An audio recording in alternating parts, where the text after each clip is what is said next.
Hi, I'm Rusty Komori, and this is Beyond the Lines on ThinkTech Hawaii. I was the head coach of the Punahou boys varsity tennis team for 22 years, and we were fortunate to win 22 consecutive state championships. This show is based on my books, Beyond the Lines and Beyond the Game, and it's about leadership, character, and creating a superior culture of excellence. My special guest today is a highly respected leader and owner of Force Majeure Vineyards, which just happens to be one of my favorite vineyards that produces some of my favorite bottles of wine. He is Paul McBride, and today we are going beyond winemaking.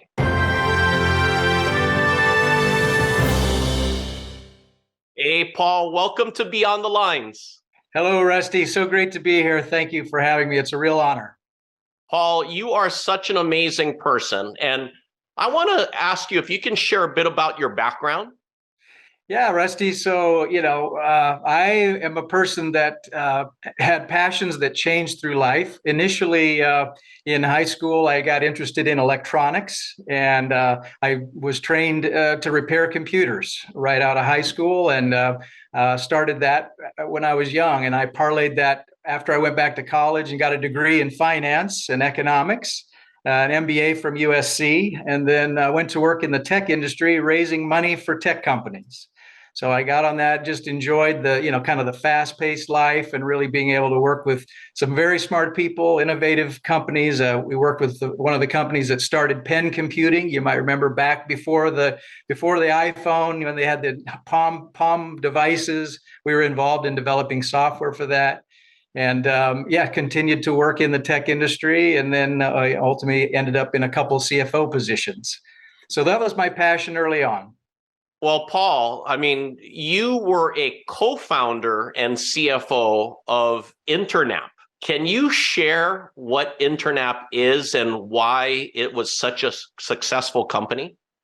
Yeah, we got in at the early stage of the internet. I was able to work with some very talented guys. Tony Naughton, who was our CEO, Chris Wheeler was our chief technology officer, and I was the CFO. So the three of us founded InterNap.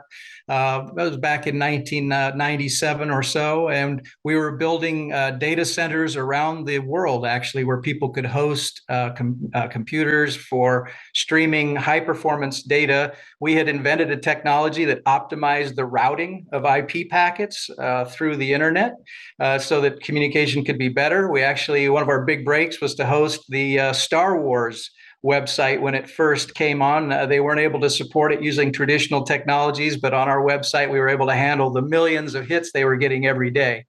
And so that continued to grow, and we built that into really a global hosting and internet services provider, and we're able to take it public in 1999. Man, that is absolutely fascinating, Paul. And how and when did you have your passion to start your own vineyard? Well, what I loved about technology was that it's fast-paced, and you can see things happen beyond your imagination very quickly. But my frustration with technology was that you put your heart and your soul and your passion into businesses, but in the tech world, tech businesses rarely last for very long. They're usually either acquired by somebody else, or they go out of business, or something happens that, I remembered Novell was a big company when I was doing technology, and also Digital Equipment Corporation, some of the biggest businesses at the time. Neither of those companies exist today. And so as I was looking at my life into my last third of life, I was thinking, I would like to get into an area where I could leave a legacy, something that would last even beyond my time on Earth. And of course, being in California, spending a lot of time raising venture capital, I had tasted and kind of gotten the wine bug down in California. And as I moved up to Washington State, we learned that we're in the same latitude here as in Bordeaux, France, and we have some of the world's greatest wine growing conditions in Eastern Washington anywhere in the world. And it struck me as what an incredible opportunity to, build a vineyard and a wine business. You always know if you're making great wine, I don't ever have to worry that that's going to become an obsolete product, or it's going to be superseded by, a new technology. If you have great wines, I knew that would be about as long-lived of a passion that you could go into. So I thought, let's take what we've learned from the tech world about building teams, about creating vision and attracting great people. Let's apply those same principles to the wine business and see if we can't create some wines that are truly extraordinary and, differentiate and show the world how great Washington State could be as a wine growing region. So, Paul, is it true that you started your vineyard on a hot, rocky, desolate hillside? Yeah, it is. So this is where I was able to take in away the idea from tech, where you're always looking for innovation and looking for ways to create a sustainable competitive advantage. I don't think in the wine business people generally think like that, but we brought that mentality to the wine business. And what I observed with all the great wines, whether it's Chateau Petrus or Léoville Les Casses or any of the great French wines, they all come back to a single vineyard. And that's what differentiates you. Even though there's thousands, millions of wines even in the world, there's only a limited number of great vineyards. So it seemed to me obvious that the way you create a sustainable competitive advantage in the wine industry is to build and own and learn to manage a great vineyard that's unique and creates wines of distinction and identifiable qualities. And you can only get that by starting from scratch. The other thing that's interesting about agriculture and wine is that wine grapes are the only agricultural product that I know of that only are great if the plants are put in areas where the plant has to struggle. If you put wine grapes into deep soil with lots of fertilizer and lots of water, you get huge canopies and big juicy grapes that might make great table grapes, but the wines will be diluted and uninteresting and not very good. So you're looking for places with wine grapes generally where the grape has to struggle, where it has to really put the roots down deep, where it pulls up kind of these minerally qualities. You get structure to the wine, you get ageability to the wine, and you get this intensity of flavor and qualities that you can only get by putting those vines into difficult situations and forcing them to struggle. That's how you make great wines. So yeah, we were the first innovators in Washington. This is an area called Red Mountain, which was known already for some of its Cabernet Sauvignons, but those had been planted mostly in the deeper sandy soils down below. And our vineyard was unique in that we did have the site that we bought was originally never intended to be a vineyard because of this hillside. It was really up on the side of Red Mountain. But we planted some of the Bordeaux varietals in the deep sandy soils below. But in this picture that you're looking at, this was where we were the first to plant Goblet trained Syrah. We did some of the very first head trained Grenache and Mourvedre in Washington State. And on these rocky, steep slopes, we had to pound 12,000 T-posts into rock, basalt rock, by hand. It was one of the most arduous vineyard adventures ever. And it was a site that today is about 18 acres in total size. So it's not huge, but there was passion and vision and commitment that went into every step. Paul, it's amazing to see the before and after pictures. I mean, I find it so amazing. And how does that make you feel? I mean, to turn from the beginning, to turn it into one of the best vineyards in the United States, that must be so gratifying for you. Well, it really is. It's when I remember what it looked like initially, you see the pictures, it's just kind of this barren sort of grassland. The horses loved it. They called it horse heaven, as was one of the nicknames for that area.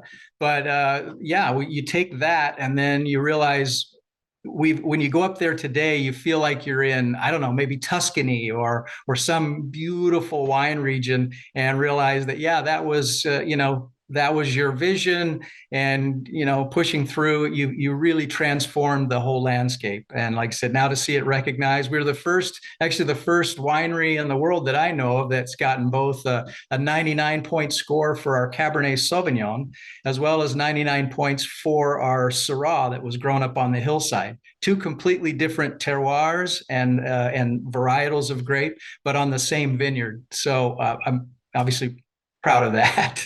Oh, Paul, that is tremendous. And I want to know about your incredible winemaker, Todd Alexander. What makes him so great?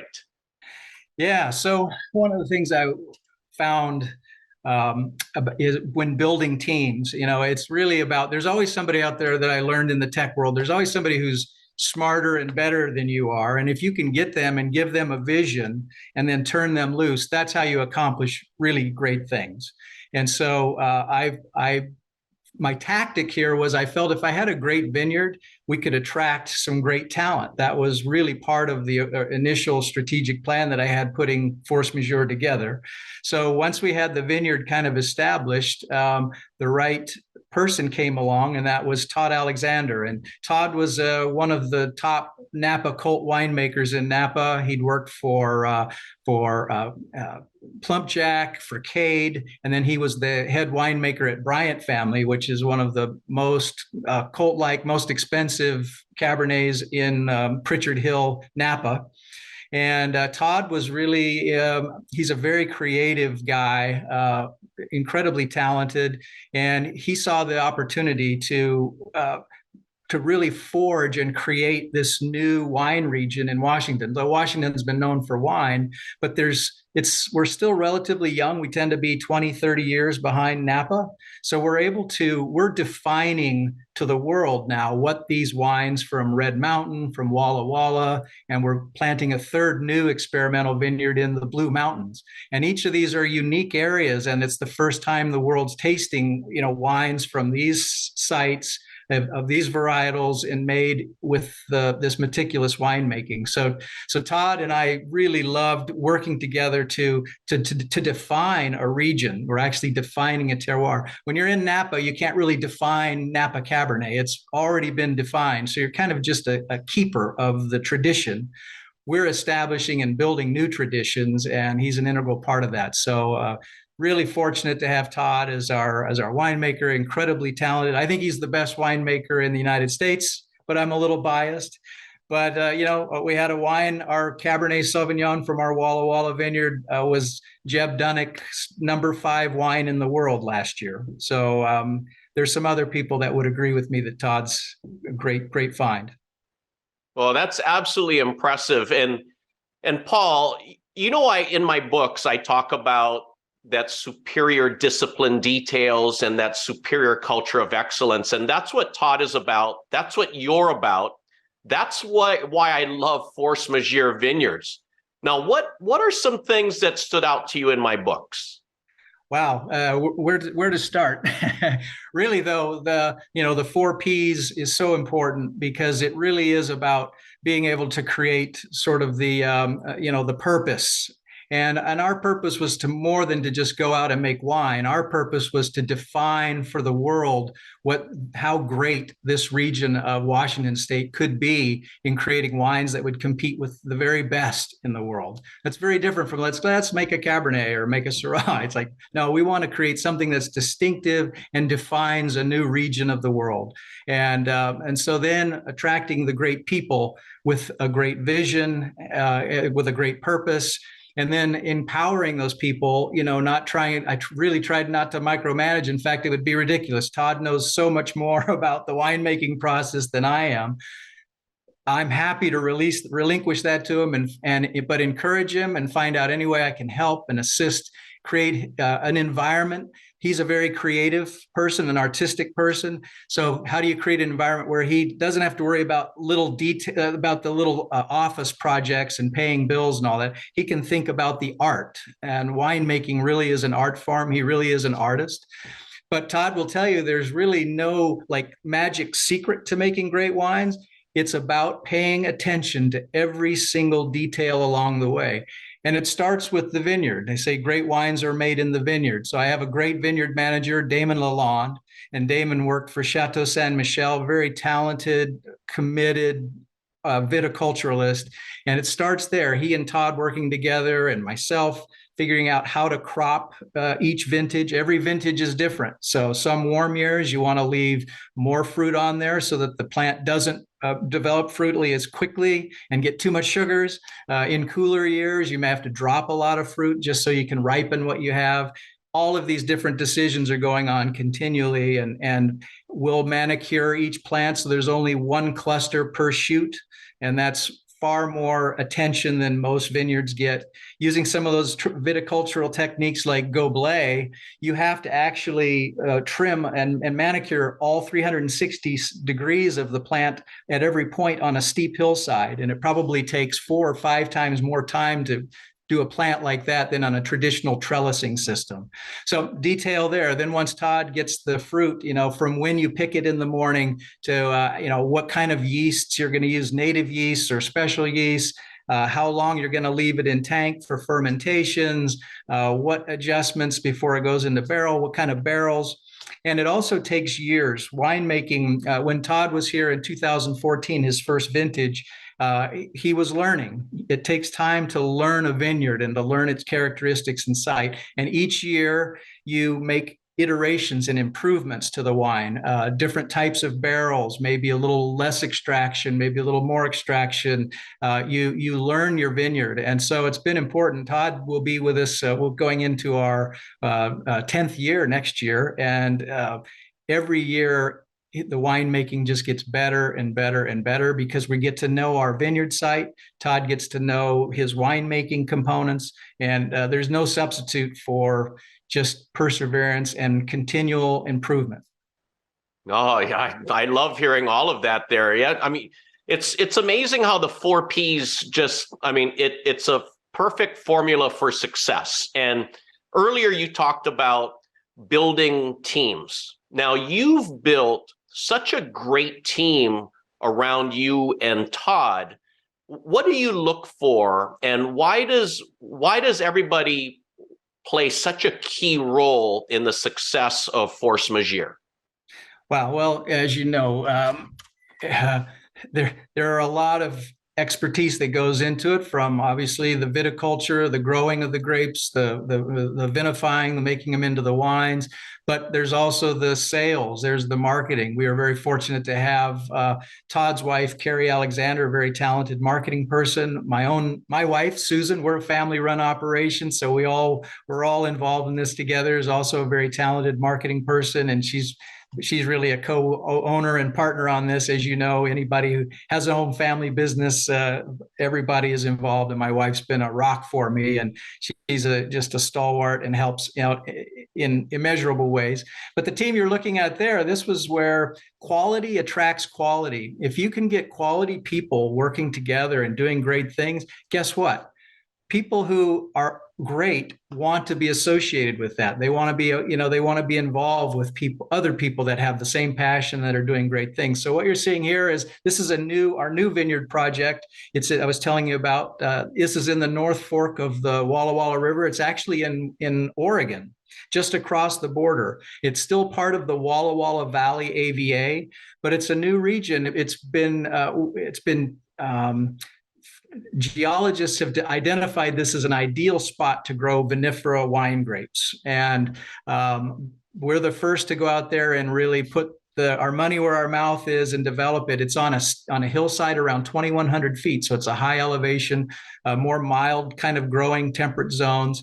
And so we were able to bring in, with Todd's connections, we were able to bring in a couple of heavy hitter Napa people. You see Phil Katuri in this picture. Phil's one of the top growers. He manages Maya Camus down in Napa, and one of the top organic growers in the United States, knows everything there is to know about wine grapes, growing wine grapes. Helen Keplinger was a person that Todd's worked with. She's a very successful top winemaker out of Napa as well, who was there consulting with us. And you see Damon and myself, and that's a world-class team. First time they've been out of Napa into Oregon/Washington to try to help us develop with the very latest knowledge and understanding of rootstock and varietals and what would do best in that particular growing climate. Now, Paul, to finally see the finished product, You said it takes 7 years for this process, and I want people to really appreciate wines and just the details, the meticulous details that goes into producing fine wines. How does it make you feel when you finally saw your wines in bottles? Wow, that's to your point in your book about courage and conviction and how important that is, because it really people don't realize, but when you start from scratch with a vineyard, as you point in, it takes you 3 years putting rootstock in the ground before you get your first fruit, and even then you'll only start getting good production around year 4. Red wines will typically spend 2 years in barrel. And then you bottle, and you usually hold it in for high-end wines. You'll hold them in bottle for at least a year. So you're looking at 7 years of writing checks and investing in this without having $1 of income coming in. And so throughout that whole process, you really do have to have that strength of conviction and courage to say, it's going to be great. It's got to be great. Failure is not an option. We have to make this great. And so being able to then finally have that bottle, hold the bottle, pour it with friends, have people call you and tell you, hey, we poured your wine at my daughter's wedding. We celebrated our anniversary with Force Majeure. That's what I love about wine, is that we get to hear from people that are sharing great memories. Great wines, I think, help create great memories. And there aren't too many products in the world that do that. One of the reasons I love the wine industry, because it's an art form that you can share with people. It has longevity. It's a natural product that can last for decades and still capture the essence of your passion and your heart that went into that. And you say, yeah, I remember that vintage. I remember fighting that hillside. I remember that early rain that we had to deal with, the adversity, getting through all that. And yet here's this beautiful product that is just, blowing people's minds. And wow, that's an incredibly gratifying process, and something I never really got from the tech industry, but you get it from the wine. I get it from the wine industry. Well, Paul, I can feel your passion and the energy and just the gratification of just going through that process. I mean, hard work works, and a lot of people nowadays, they want easy, quick gratification. I mean, it just means so much more when you can go through a process like that. And Paul, you are such a successful leader. Why are you a successful leader? I think looking at my own approach, it really does start with you have to have that passion. And passion's probably one of the more overused words, but there's no other word for it. You have to have something in your heart and your soul that says, I have to do this. If I don't, I'm going to die. I mean, I have to do this. And with that passion, then I think people around you see that. And if that passion has, vision, and then you can build, especially for business, build a business plan around it, some steps so that you can actually achieve that goal, set that goal up, make it clearly, then you can begin to attract the right people to achieve that. And so I think I'm good at being able to articulate that vision, and that passion, that excitement comes through. Attracting people to that. And then once I have the people that are buying into the vision, then enabling them in any way I can to do the very best. I mean, I want people who are smarter than I am. I want people who are better than I am and all these other things. And that's great. I'm totally good with that. I want to encourage them and pump them up. So I guess there's where the kind of the coaching side comes in for all of us. I mean, I like to coach them. I mean, I've got some years of experience behind me, so I know there's some things you need to avoid. So you can kind of help share some vision and insight into that. Maybe some ways to manage people better, things of that nature. But empower people, turn them loose, and then encourage them at every turn. Find ways to encourage them. And even if there's things that need to be corrected, do the sandwich, find a couple of good things and then, give them the correction. The sandwich, I like it. Yeah. And Paul, when you reflect back, from the beginning of starting your vineyard, What's the biggest thing you learned, or what's the best advice you could give to someone starting their own vineyard or their own business? Wow. Well, it really is, to your point in your book that you make is that success is a journey, and the wine business in particular is a journey. It, like I said, it takes a lot of conviction and courage up front, because you're going to have to put a lot of time and energy up front just in believing. You have to believe in yourself and believe in what you're going to do. And then, but you're going to run into snags. The wine industry, every vintage throws new curveballs. Mother Nature is throwing us, pests. Man, our good friends in California have been getting hit with the fires. Their 2020 vintage, a lot of that was really damaged by fires. We've had grapes actually stolen out of our vineyard. That idea of helping people expect the unexpected, that's going to be your life in the wine business. You have to learn to expect the unexpected, because you just never know. Every year is going to be different, and you're going to have to just make adjustments and work with what you've got. And you may have a great vintage, you might have a disastrous vintage, you may have a fire. You just never know. So you just have to be prepared and ready to endure and work through and partner with people. You do have to rely on people. Like I said, my wife, my family has supported me through some difficult times. We've had to help some of our employees through difficult times, but you get through it together, and you build that teamwork and that history. Now working on, say, our 10th year with Todd, and we just have a lot of common history that we share, and a mutual respect that I think goes a long way. Paul, I know that you focus on your health through playing tennis. You have such a love of tennis, and your USTA team qualified and played at nationals. What is it about tennis that you love so much, and how was that experience for you?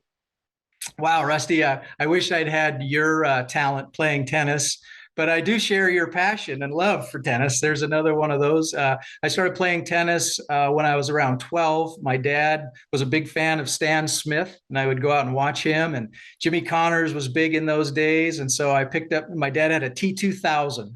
So the old metal T2000, everybody was playing with one back in the day. And so I went up and hit against the backboard, and just fell in love with it. Finally took a few lessons. I played number one doubles my freshman year in high school, and number one singles in my sophomore through senior year in high school. Loved the sport. I played with old wooden rackets back in those days. So things have changed a little bit. But unfortunately, I didn't play, in college, and I didn't play with kids, and with when I was in the tech business, things were just too busy to do a lot. So, but I kind of restarted playing here in my 50s. And I had to knock off some dust and some rust, but I try to play 5-6 times a week, and now playing competitively in the USTA. And we had, I got to work with a great team here again. It was a team effort. I didn't win all of my matches, but when I didn't win, my teammates did, and when they didn't win, I did. And so, we carried each other, and were able to get to nationals in Oklahoma City this year and play. And that was where my dad was originally from, was Oklahoma City. That's where he was born and raised. And I'd played on those courts when I was a kid. And my dad had passed away here in 2019. And so being there was just a really meaningful, inspiring time. And I learned so much from tennis. It applies in so many ways to what we go through in business. The parallels are uncanny. And so I've enjoyed so much you're being able to bring those perspectives together. It sure rings true to me, and I couldn't agree more. Well, Paul, I have to say that I absolutely love your wines, like I said earlier. And I really want to thank you for taking time to join me on the show today to really share these awesome insights. Well, thank you, Rusty. Like I said, it's a real honor to be able to talk with you and spend this time with you. I want to invite you out if you're ever in Washington. We want to take you out to the vineyards and take you to our tasting room and show you around. So you're invited there. And hopefully we can get out there to Hawaii one of these days soon and maybe hit the tennis ball. I don't know. We'll see. I hope. Definitely. Thanks, Paul. And thank you for watching Beyond the Lines on ThinkTech Hawaii. For more information, please visit rustykomori.com, and my books are available on Amazon and Barnes & Noble. I hope that Paul and I will inspire you to create your own superior culture of excellence and to find your greatness and help others find theirs. Aloha.